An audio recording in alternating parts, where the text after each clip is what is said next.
gelap. Begitu gelap, hingga Jumar tak tahu apakah matanya terbuka atau tertutup. Hanya sensasi tubuhnya meluncur ke bawah seperti jatuh dari tebing yang tak berujung, disertai suara angin dingin yang menyambar kupingnya. Kemudian, beruk! Tubuhnya menghantam sesuatu yang lembek namun keras di beberapa bagian, seperti tumpukan karung yang diisi benda aneh. Saat Jumar meraba, telapak tangannya menyentuh permukaan basah, dingin, dan berbau besi. Darah. Dia mencoba bangkit sambil mengerang, tapi lantai tempat ia berdiri bukan lantai tanah atau beton. Bentuknya tidak rata. Ada tulang menonjol, ada bagian lunak yang cepat robek ketika diinjak. Bau anyir menusuk begitu kuat hingga membuat perutnya memuntah spontan. Namun sebelum ia sempat bergerak lebih jauh, ada suara yang muncul dari arah kegelapan. "Baru turun ya?" Suara serak itu membuat tubuh Jumar kaku. Dari balik gelap, sesuatu merangkak mendekat. Gerakannya cepat, namun berat, seperti tubuh yang sudah lama kehilangan kekuatan. "Jangan bergerak, mereka bisa dengar," bisik suara itu lagi. "Siapa?" Jumar berusaha menahan gemetar. Dari dalam kegelapan, cahaya kecil muncul seperti cahaya korek api yang hampir habis. Cukup untuk menampakkan wajah seseorang atau mantan seseorang. Seorang pria muda, kulitnya pucat, bibir ungu, dan matanya cekung sedalam rongga tengkorak. "Nama aku Sabar. Sudah 3 hari di sini," katanya. Nafasnya tersengal. "Kamu korban baru ya?" Jumar mundur beberapa langkah. Di mana kita?" Sabar menyalakan koreknya lebih dekat ke tanah. Jumar langsung menutup mulutnya agar tidak berteriak. Tanah itu bukan tanah, itu tumpukan mayat. Beberapa masih dengan ekspresi ketakutan yang membeku. Mereka tertindih satu sama lain, sebagian tubuhnya hilang potongan, sebagian lagi patah tidak beraturan. Bau pembusukan bercampur aroma daging yang baru saja diiris. "Kita di bawah warung," jelas Sabar lirih. "Ruang untuk menampung tumbal pesugihan. Mereka yang ditarik ke sini tidak pernah kembali ke atas. Mereka menunggu giliran diambil." Jumar menelan ludah pahit. Diambil siapa?" Sabar menoleh pelan. Wajahnya berubah ngeri. Suara geraman mengguncang ruangan, kali ini jauh lebih keras dari yang Jumar dengar di warung. Ada sesuatu merayap di sela-sela tumpukan mayat. Rantai besi beradu dengan tulang, nafasnya panas dan busuk. Udaranya bergetar setiap kali makhluk itu menghirup. Jumar berusaha melihat bentuknya, tapi cahaya korek padam tiba-tiba dan suara langkah berat terdengar tepat di belakang mereka. Sabar menahan nafas sambil menarik Jumar masuk ke sela tumpukan mayat. "Diam, kalau dia dengar suara kita diseret ke dapur." Jumar hanya bisa pasrah ketika tubuhnya ditimbun oleh mayat dingin, terlalu kaku untuk bergerak. Suara makhluk itu semakin dekat, nafasnya menyengat seperti daging tua yang busuk bercampur tanah kuburan. Lalu terdengar suara cipratan, diikuti bunyi krek, krek, tulang patah. Makhluk itu sedang makan. Sabar menggigil. "Itu pelanggan yang tadi turun setelah kamu. Dia sudah jadi giliran malam ini." Apa yang terjadi dengan mereka?" Jumar berbisik hampir tanpa suara. Sabar menelan ludah dengan susah payah. Pemilik warung tidak memberi makhluk itu daging hewan. Dia beri tumbal manusia. Para pelanggan dipilih secara acak, tapi yang duduk di meja 3 biasanya tidak akan pulang. Makhluk itu menuntut korban setiap malam supaya warung ramai dan rezeki mereka lancar. Suara makhluk itu semakin liar.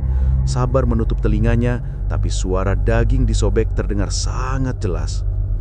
"Ada jalan keluar?" tanya Jumar dengan penuh harap. Sabar terdiam cukup lama.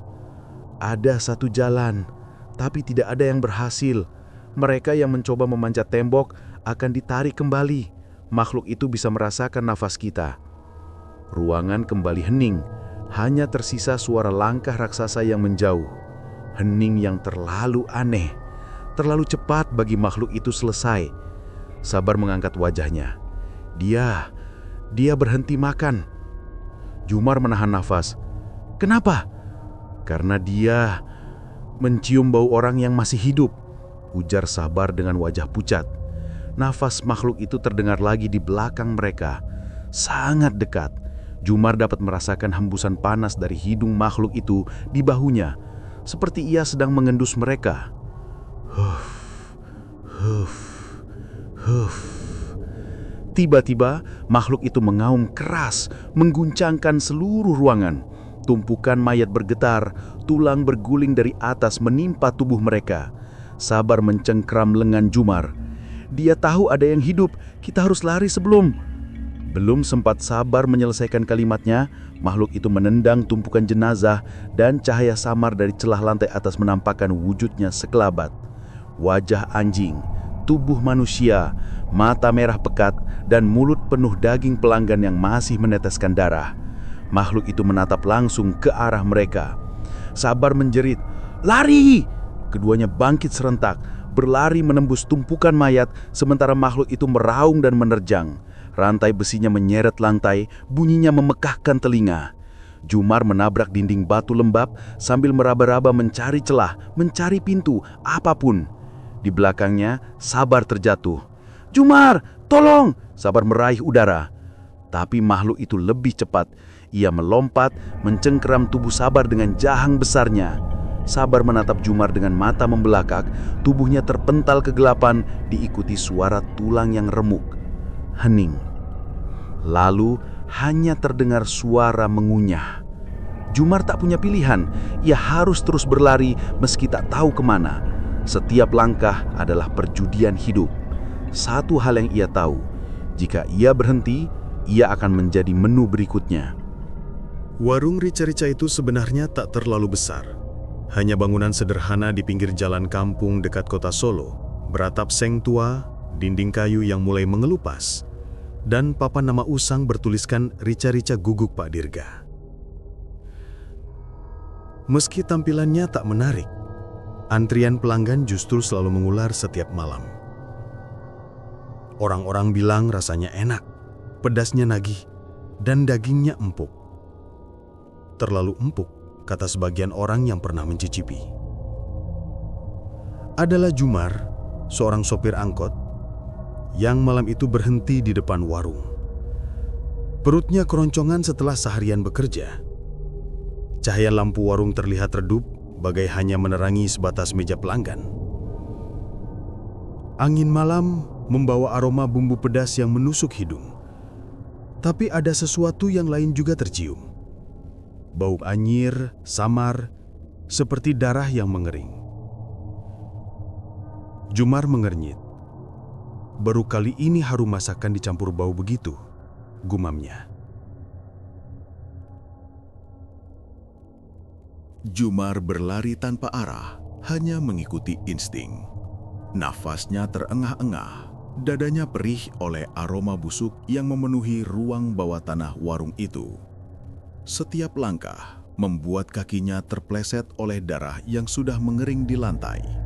Suara makhluk itu, raungan rendah bercampur dentingan rantai, terus mengikuti di belakangnya. Di kejauhan, samar-samar Jumar melihat sesuatu seperti cahaya kecil, mungkin berasal dari celah papan lantai di atas. Ia mengarahkan langkah ke sana. Jika ada celah, mungkin ada jalan untuk memanjat. Namun baru beberapa meter ia melangkah, sesuatu menyambar kakinya. Cerak. Rasa sakit menghantam betisnya. Ada tulang tajam di lantai yang memotong kulitnya saat ia lewat. Jumar tersungkur, hampir menjerit, tapi berhasil menutup mulutnya tepat waktu. Ia merangkak, menahan rasa nyeri.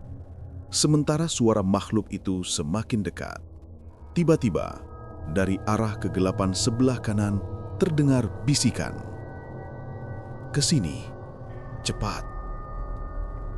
Jumar terpaku. Suara itu bukan suara Sabar.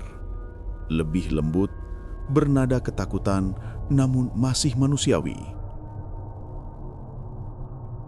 Ia memiringkan kepala mencari sumber suara. "Cepat, sebelum dia mencium darahmu." Dengan sisa tenaga, Jumar merangkak menuju arah suara itu. Ada tangan kecil yang muncul dari balik timbunan kayu tua dan memanggilnya. Meski ragu, ia meraih tangan itu dan ditarik masuk ke sebuah celah sempit, seperti lubang persembunyian di balik dinding palsu. Di dalamnya gelap, tapi ruangannya cukup untuk 2 orang duduk saling berhadapan. Bau lembab dan debu memenuhi tempat itu. Wanita muda yang tadi memanggilnya duduk sambil memeluk lutut. Rambutnya kusut dan wajahnya pucat. Namun sorot matanya masih mengandung sedikit harapan. "Kamu siapa?" tanya Jumar setengah berbisik. "Namaku Arum," jawabnya pelan. "Aku sudah seminggu di sini." "Kenapa kamu masih hidup?" "Aku tidak terpilih." "Belum." Arum menelan ludah. "Makhluk itu hanya mengambil 1 atau 2 orang per malam. Sisanya dibiarkan menunggu." Jumar menarik nafas berat. "Tadi dia memakan orang bernama Sabar." Arum menutup mata, wajahnya menegang. "Sabar? Dia yang kemarin ajari aku cara bersembunyi. Dia bilang kalau mendengar rantai diseret, jangan bergerak apapun yang terjadi. Tapi kalau makhluk itu mengendus, kau harus pindah tempat." Dari luar terdengar raungan panjang menggema di seluruh ruang bawah tanah.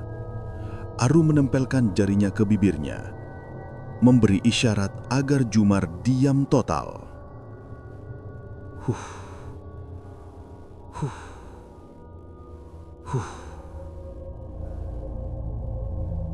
Nafas panas itu lagi.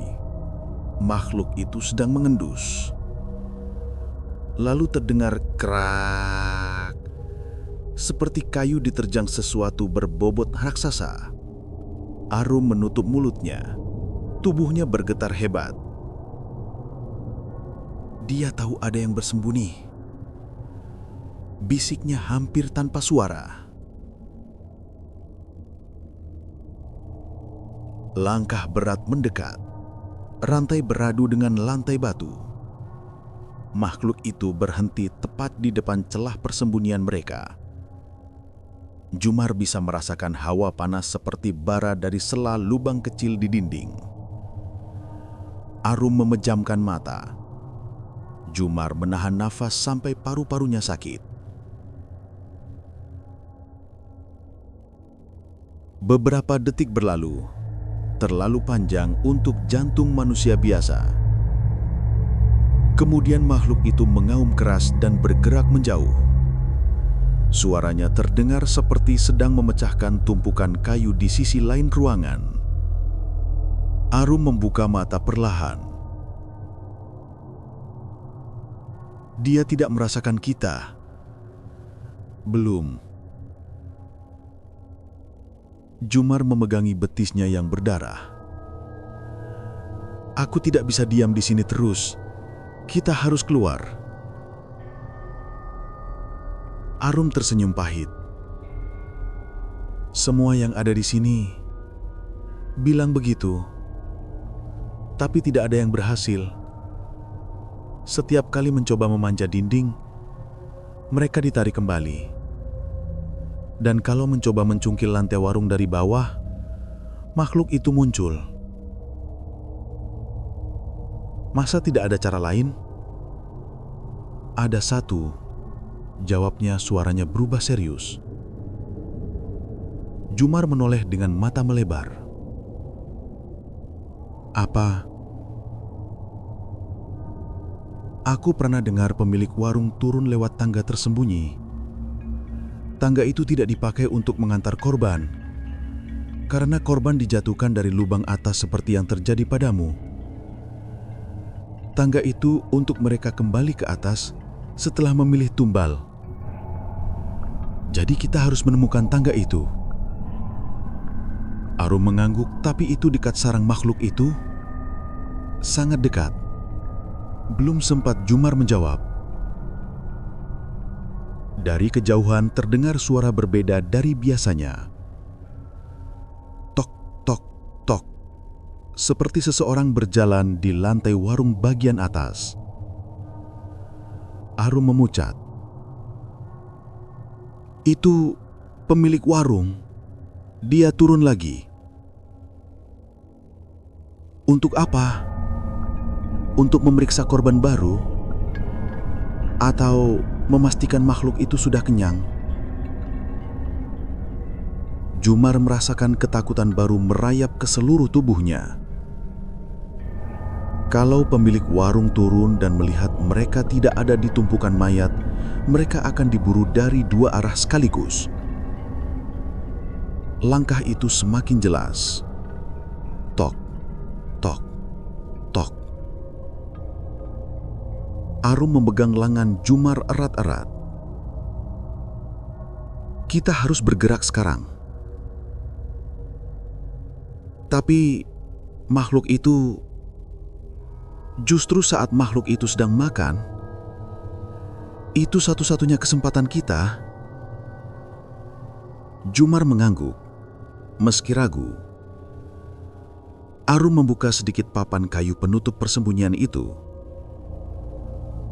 Bau darah langsung menyeruah masuk. Dari celah itu, terlihat samar cahaya remang gelabu dari lantai atas. Yang membuat mereka ngeri bukan cahayanya, tapi bayangan. Bayangan pemilik warung berdiri di tepi lubang. Tubuhnya membungkuk ke bawah, matanya menelusuri tumpukan mayat. Lalu ia berbisik pelan, namun setiap kata terdengar jelas. Aku tahu kalian belum mati. Keluar, atau biarkan makhlukku yang mencium kalian. Arum menahan nafas begitu keras hingga pundaknya naik turun. Pemilik warung memiringkan kepala. Senyumnya tidak manusiawi. Permainan kucing dan tikus sudah dimulai. Ia mengetuk-ngutuk kayu lantai dengan pisaunya. Tok, tok, tok. 13 menit lagi, makhluk itu akan selesai makan. Senyumnya melebar. Dan setelah itu, dia akan lapar lagi. Arum menutup kembali papan kayu persembunyian mereka dengan hati-hati. Nafasnya bergetar, tubuhnya berkeringat dingin, meski suhu ruang bawah tanah itu menusuk tulang. Jumar bisa mendengar degup jantungnya sendiri. Begitu keras seakan bisa terdengar hingga ke lantai atas. 13 menit, ulang Jumar dalam bisikan kecil. Apa kita bisa bertahan selama itu? Arum menggeleng cepat. Kita tidak menunggu. Kita bergerak sebelum makhluk itu selesai makan. Kalau tidak, kita mati. Suara langkah pemilik warung masih terdengar dari atas. Terkadang langkah itu menurun, seakan ia hendak membuka penutup lubang. Sesekali ia hanya mengetuknya pelan, seperti sedang memberi tanda pada sesuatu. Tok, tok, tok. Setiap ketukan membuat bulu kuduk Jumar meremang. Arum merangkak keluar duluan. Jumar mengikuti, meski betisnya yang robek membuatnya meringis. Darah menetes sedikit, mengalir ke tumpukan jenazah. Ia panik. Arum, darahku! Arum cepat menatapnya. Tekan pakai kain apa saja, jangan biarkan menetes banyak. Makhluk itu bisa mencium darah dari jarak puluhan meter. Jumar merobek bagian bawah celananya, membebat luka sedapat mungkin. Meski kain itu basah oleh darah, setidaknya bisa menghambat aroma yang menyengat. "Sekarang bagaimana?" tanya Jumar. Arum menunjuk ke arah sudut tergelap ruangan. Ada semacam celah, seperti peralihan batu yang sering dilalui manusia. Sabar bilang, itu dekat tangga rahasia. Jadi, kita benar-benar akan melewati dekat sarangnya. Arum mengangguk tanpa menatapnya. Jika kita tetap di sini, pemilik warung akan turun dan memeriksa satu persatu mayat. Dan kalau dia menemukan kita, Arum tidak melanjutkan. Jumar memahami tanpa perlu penjelasan. Mereka merangkak melewati tumpukan tubuh dingin. Terkadang mata mayat terlihat terbuka, menatap kosong ke arah mereka. Ada yang wajahnya terbelah dua, ada yang tubuhnya hampir tidak berbentuk lagi. Beberapa mayat masih hangat, korban baru yang jatuh setelah Jumar. Suara makhluk pesugihan itu masih terdengar di kejauhan. Gruk, gruk, krek, krek. Seperti seseorang menggerogoti tulang manusia hingga habis. Aroma daging segar bercampur darah memenuhi udara.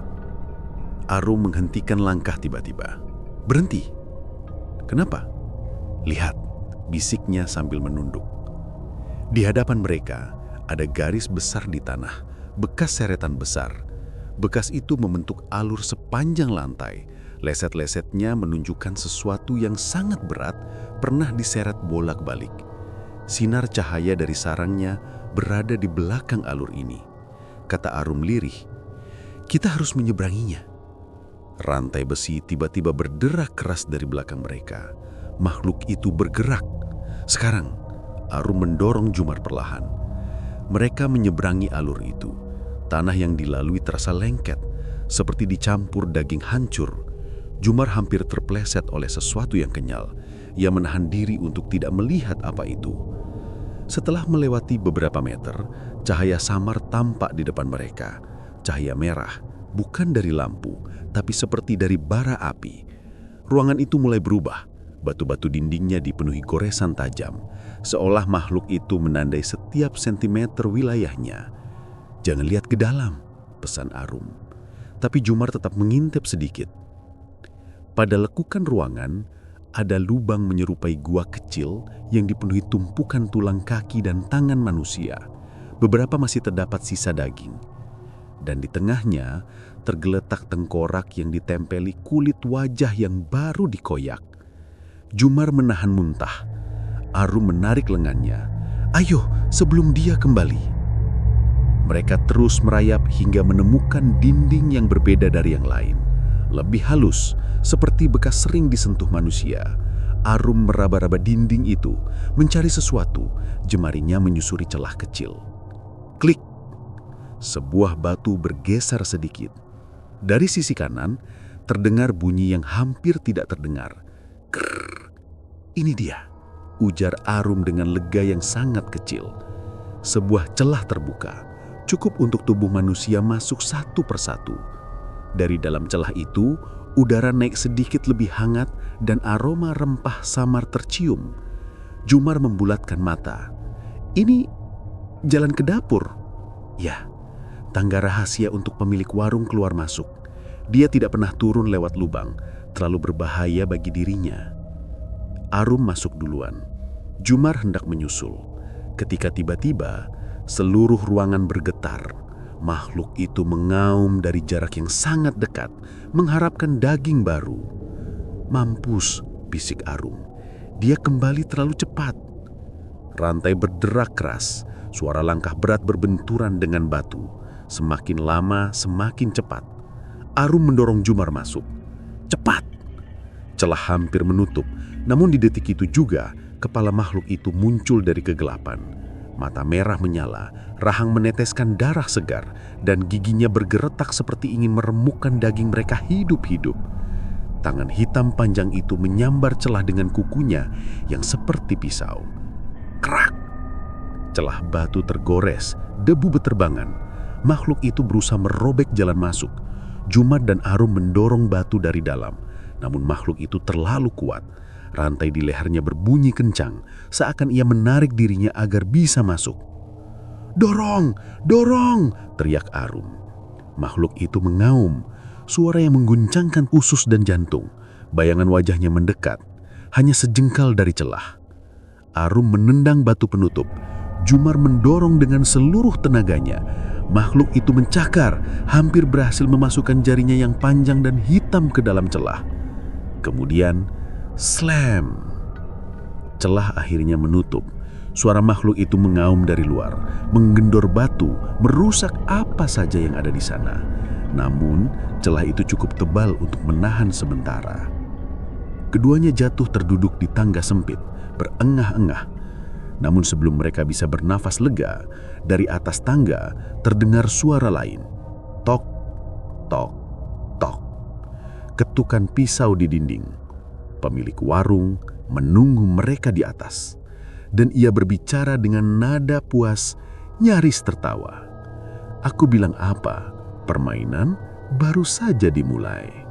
Hujan turun sejak sore dan tidak mereda hingga malam. Warung rica-rica guguk tampak remang. Hanya diterangi lampu neon kuning yang terus berkedip seperti lampu yang kelelahan. Rina menutup pintu lebih awal, tetapi ia tidak pulang.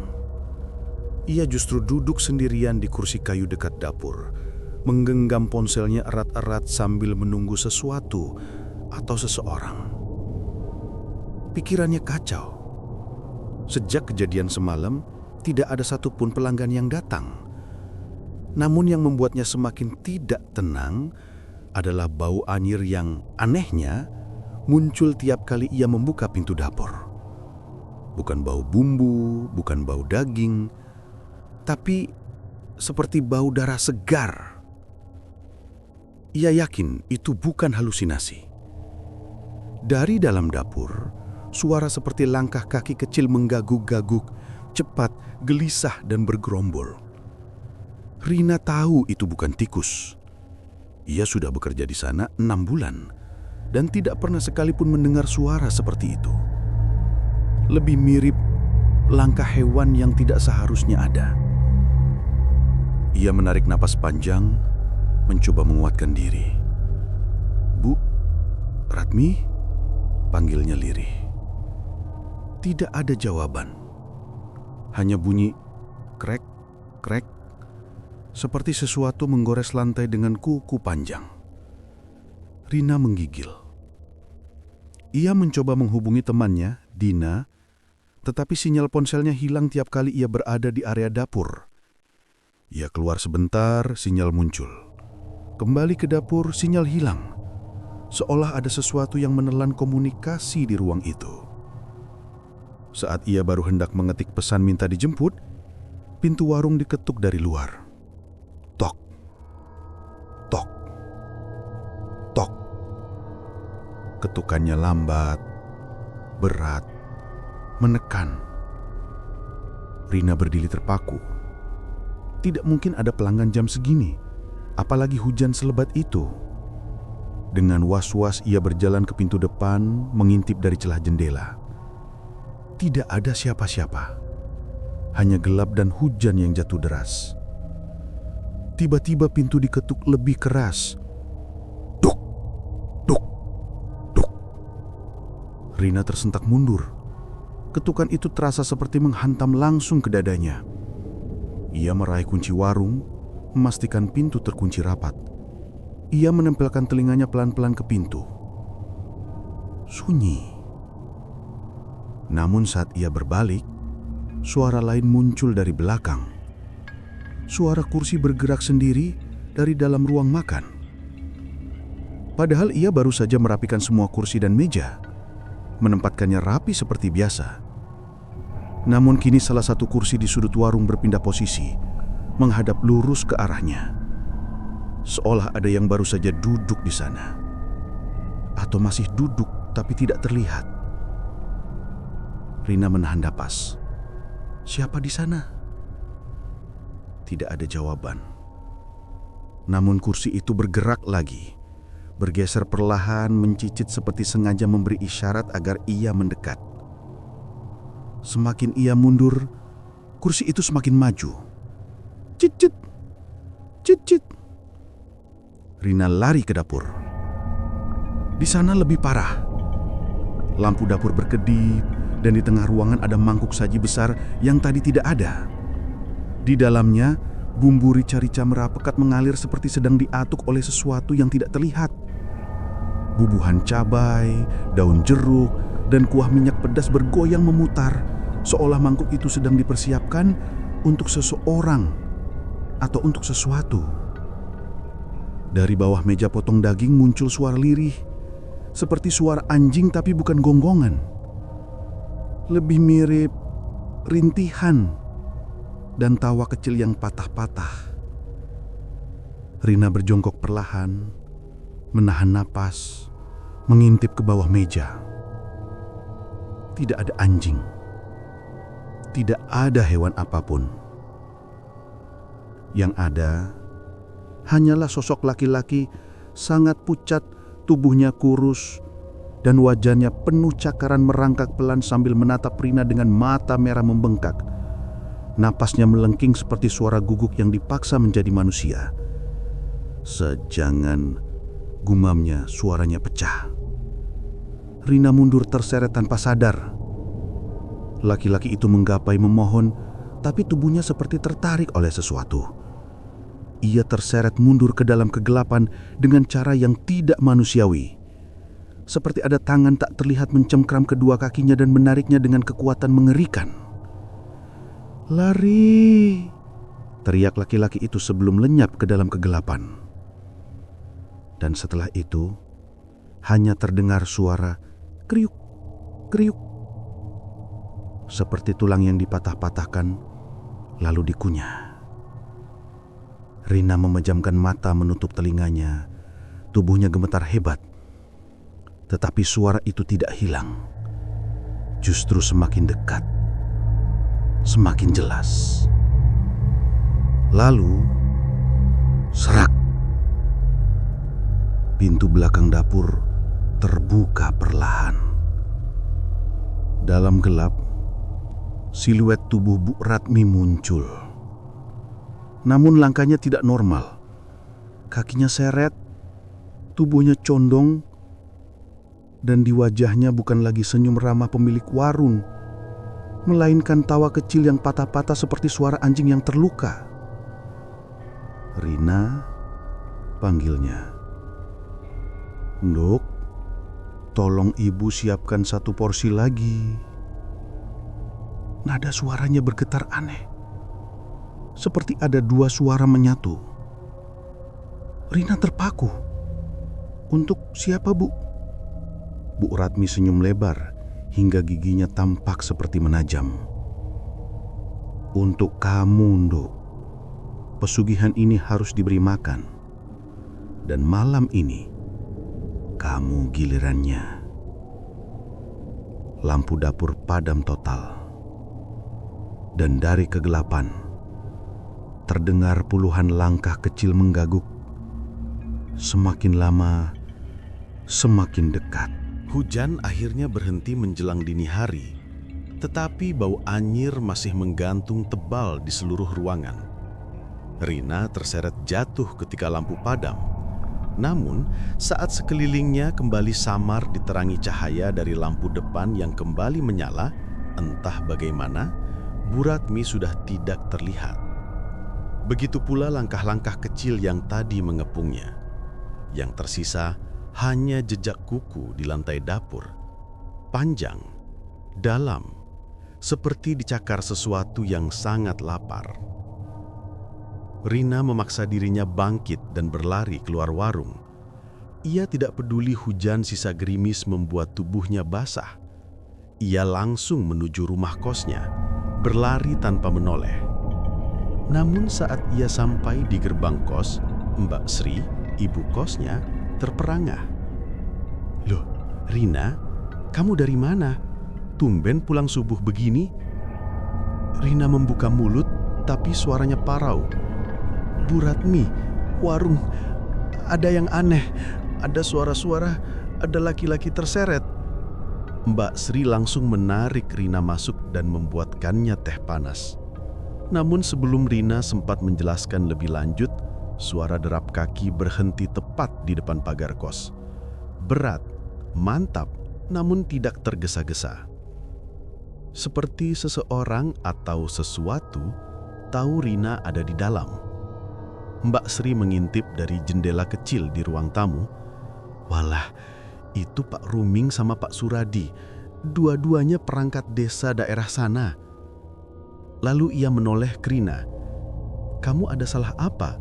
Kok mereka nyari kamu subuh-subuh begini? Nyari saya? Rina bergidik.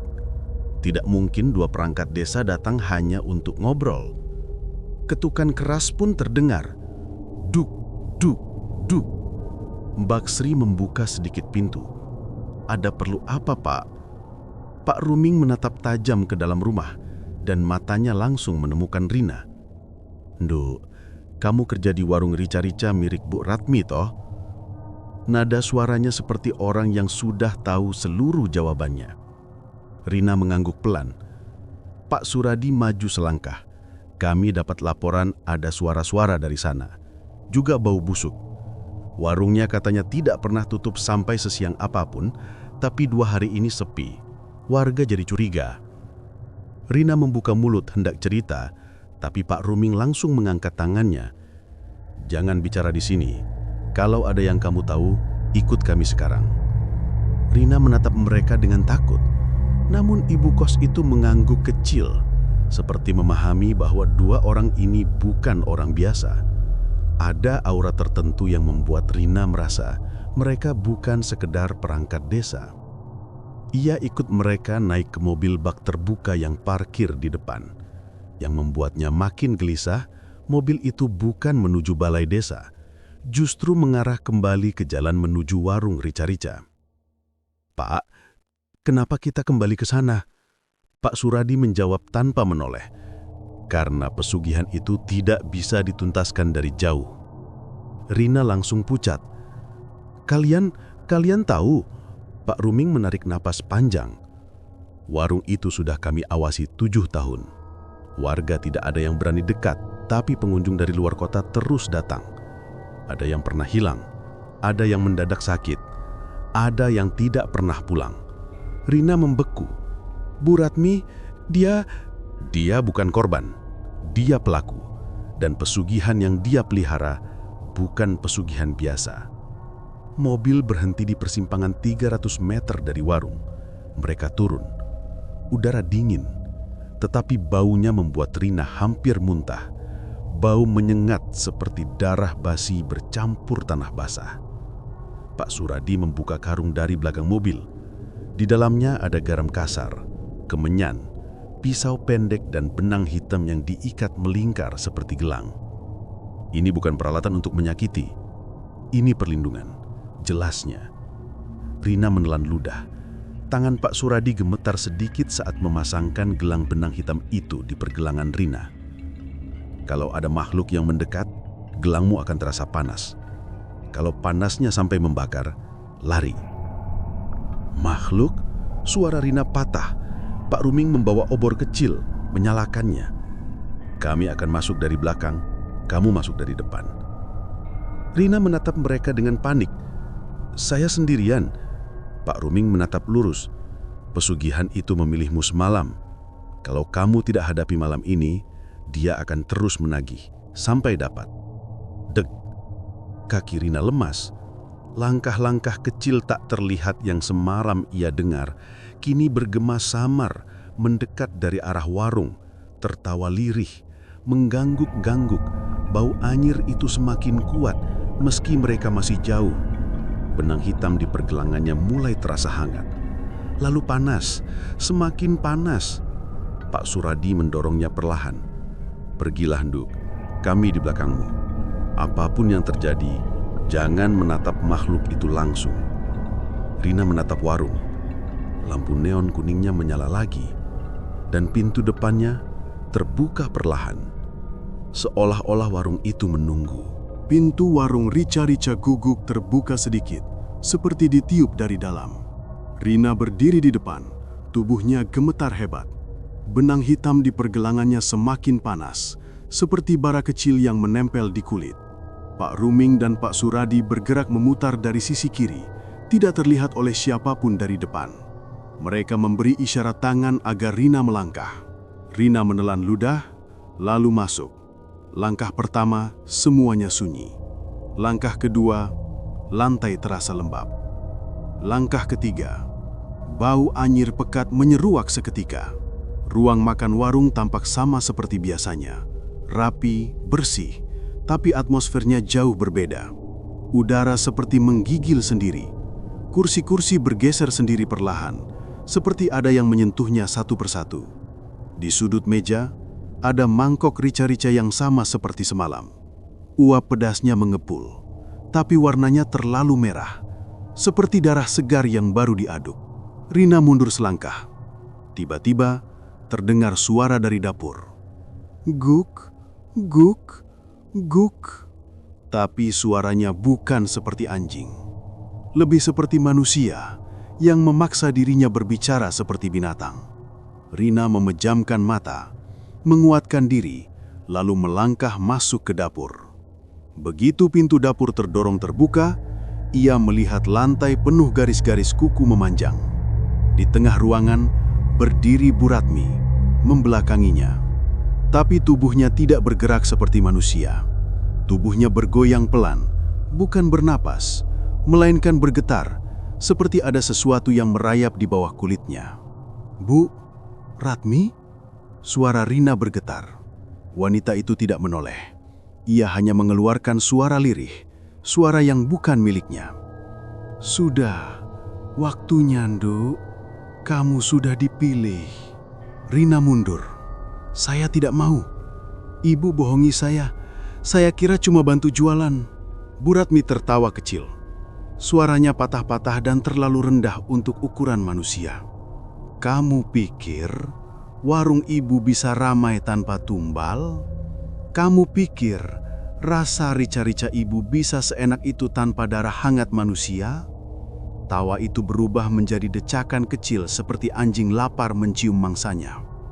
Rina ingin lari, tetapi gelang benang hitam di pergelangannya mendadak membakar, panasnya luar biasa sampai membuat ia menjerit. Ia spontan menjatuhkan diri. Di bawah meja, sesuatu bergerak. Langkah-langkah kecil. Banyak, seperti puluhan kaki mungil berlari bersama-sama. Dari kegelapan, sepasang mata merah kecil bermunculan satu persatu. Kemudian suara serempak. Guk, guk, guk. Bukan suara hewan, tapi suara manusia yang disiksa, dipaksa, dipelintir menjadi bentuk lain. Makhluk-makhluk kecil itu mulai merangkak keluar. Bentuknya samar, kurus, tubuh mereka panjang seperti dianyam, namun kepalanya menyerupai anjing dengan ekspresi wajah orang-orang yang menyeramkan. Rina menutup mulut, menahan teriak. Mereka mengendus udara, mencari bau manusia, mencari darah segar. Di saat itulah, pintu belakang dapur didobrak. Pak Ruming dan Pak Suradi masuk dengan obor dan garam kasar. Rina, ke sini, teriak Pak Ruming. Makhluk-makhluk kecil itu mendesis keras saat obor menyala. Mereka mundur, tapi tidak pergi. Ratmi, bentak Pak Suradi sambil menaburkan garam ke lantai. Kita sudah peringatkan kamu.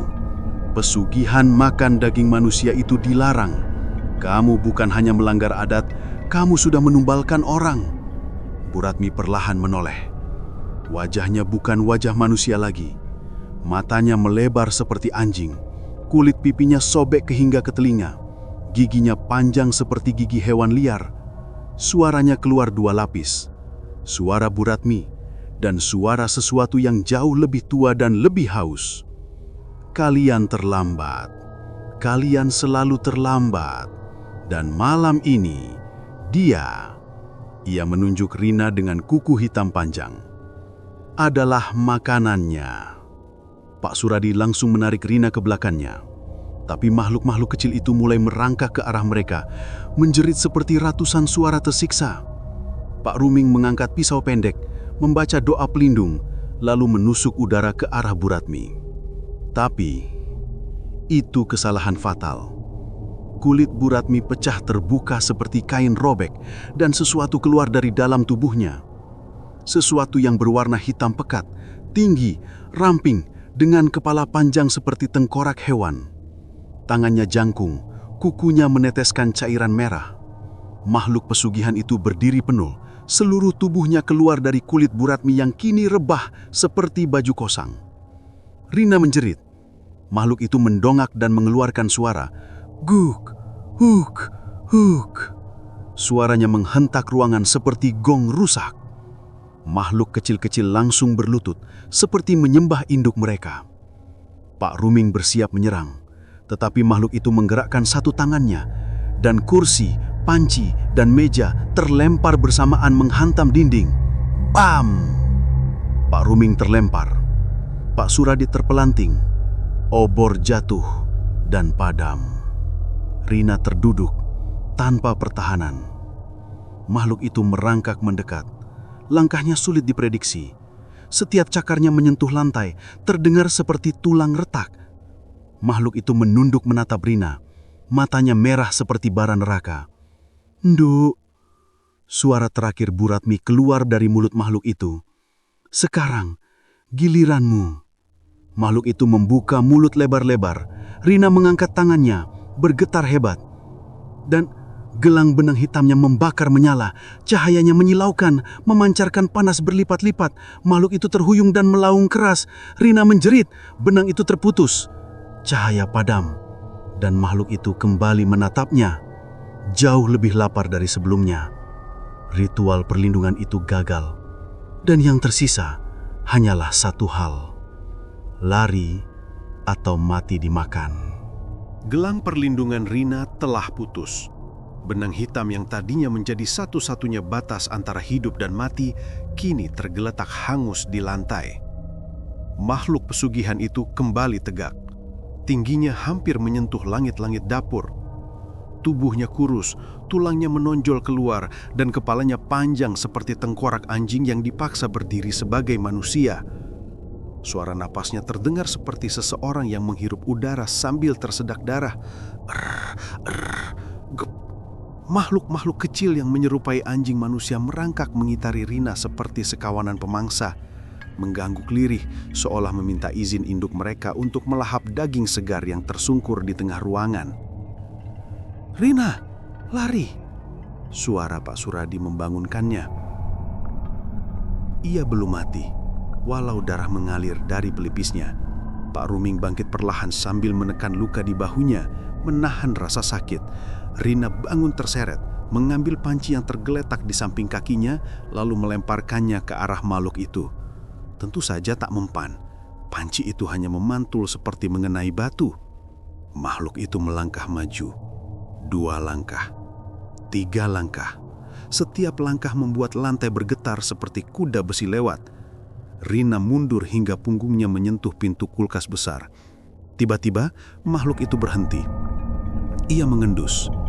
Lama, dalam, seperti mencium aroma tertentu.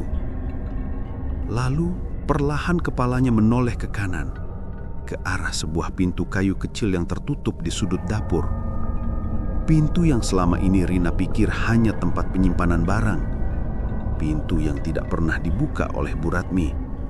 Pintu yang selalu dikunci rapat. Pak Ruming memaksa diri berdiri. Itu ruangan utama pesugihannya, ruangan tumbal. Semua ritual dilakukan di sana. Rina menatap pintu itu, merinding dari ujung kaki sampai helai rambut terakhir. Makhluk itu mendekati pintu, menyentuh gagangnya dengan kuku panjang hitam, dan pintu itu terbuka sendiri. Dari dalam muncul bau busuk, bau daging manusia yang membusuk bercampur darah kental.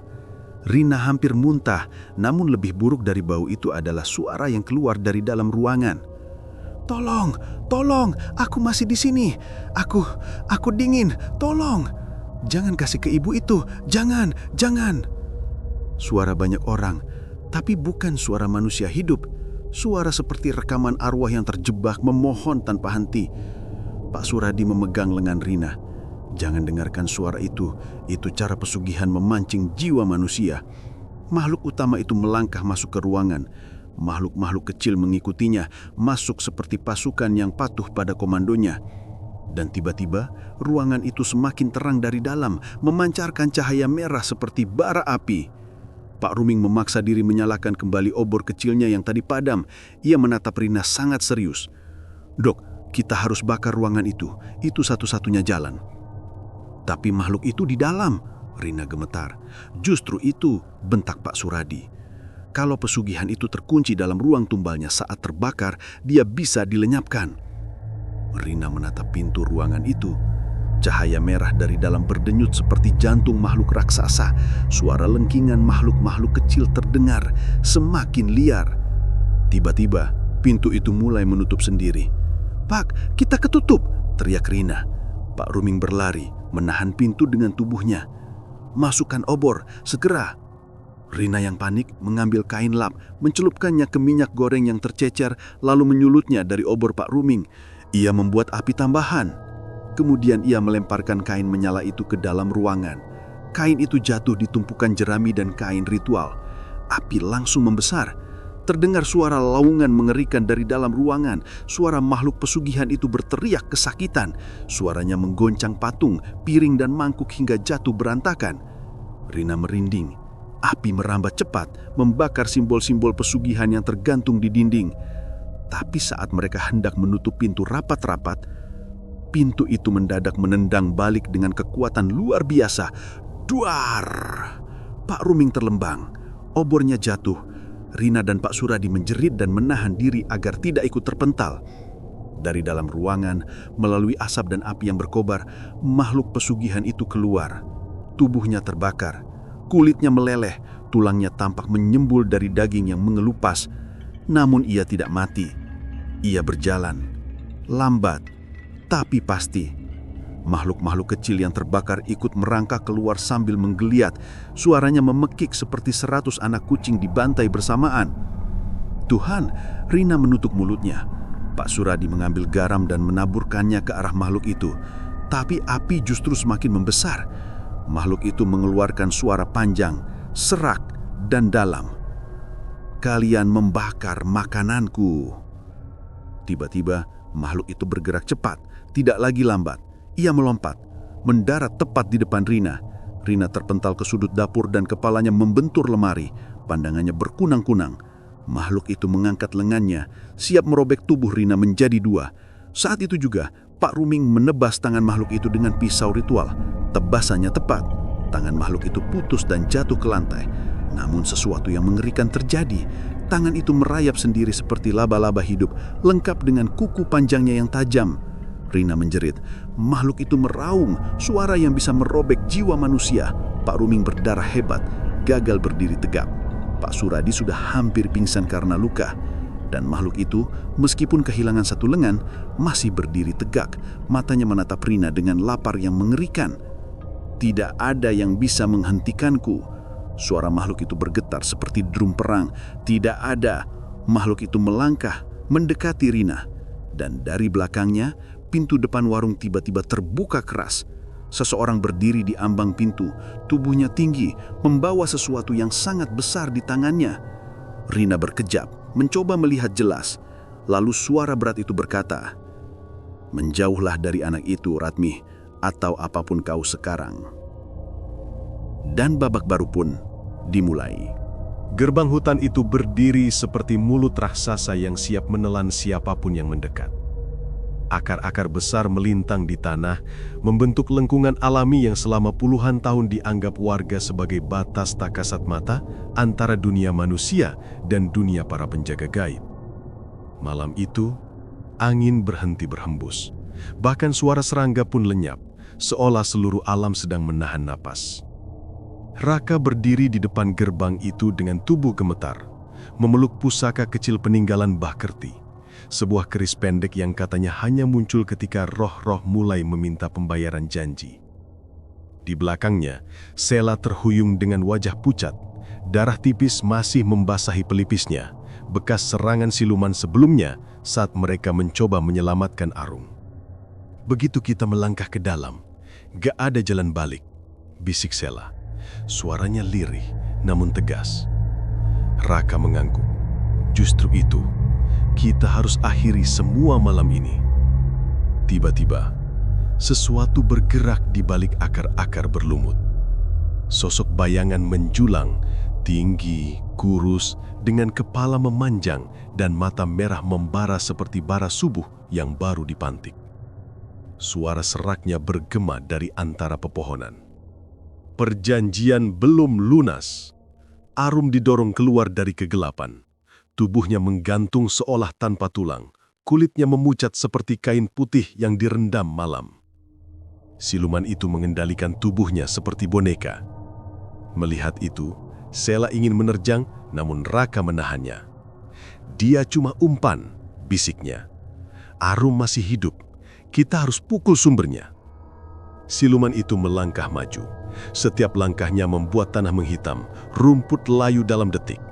Dari tubuhnya keluar asap hitam yang bergulung seperti rambut panjang yang bergerak sendiri. Raka menghunus keris. Cahaya merah membara muncul dari bilahnya. Siluman itu menjerit, suara melengking yang membuat gendang telinga bergetar. Darah yang dijanjikan, kembalikan darah itu. Pertarungan pun pecah. Siluman menerjang cepat, melayang lalu menghantam tanah. Akar-akar hutan hidup seketika, melilit kaki Raka dan mencoba menyeretnya ke kegelapan. Sela melemparkan garam yang diberikan Bahkerti sebelumnya. Suara letupan kecil terdengar ketika garam menyentuh makhluk itu, membuat tubuhnya berasap. Raka berusaha membebaskan diri dari akar yang mencekik pergelangan kakinya. Dengan dorongan terakhir, dia menusukkan keris ke tanah. Cahaya keris merambat melalui akar seperti arus listrik. Akar itu meledak dan membebaskannya. Siluman itu berteriak marah dan melayang, menjatuhkan tubuh Arum ke tanah, lalu menubruk Raka dengan kekuatan penuh. Raka terlempar menabrak pohon besar, tulang punggungnya seperti retak. Namun sebelum siluman itu bisa mencengkeramnya, Sela berteriak sambil mengangkat seutas gelang rambut Arum yang ditemukan di rumah lama. Benda itu bersinar samar. Siluman berhenti. Itulah kelemahannya. Benang perjanjian yang mengikat Arum dan siluman itu. Raka mengangkat keris, merangkak maju meski nyeri menusuk seluruh tubuh. Dengan tenaga terakhir, dia menancapkan keris kebayangan yang menempel pada gelang tersebut, inti ikatan gaibnya. Cahaya merah keris bersinar menyilaukan. Siluman menjerit, tubuhnya meregang, merobek udara seperti sobekan kain. Akar-akar hutan layu seketika, pohon-pohon berderak seperti ditarik paksa. Arum jatuh pingsan, nafasnya kembali normal. Sela memeluk Arum. Raka berdiri terhuyung. Siluman itu berubah menjadi bentuk terakhirnya. Sebuah sosok hitam tanpa wajah, hanya rongga-rongga kosong yang berputar. Ini belum selesai. Lalu tubuhnya meledak menjadi kabut hitam yang menghilang ke dalam hutan. Gerbang hutan runtuh. Akar-akar kering patah dan ambruk ke tanah. Malam kembali tenang, tapi Raka tahu pertarungan itu bukan akhir, hanya awal dari apa yang masih menunggu mereka.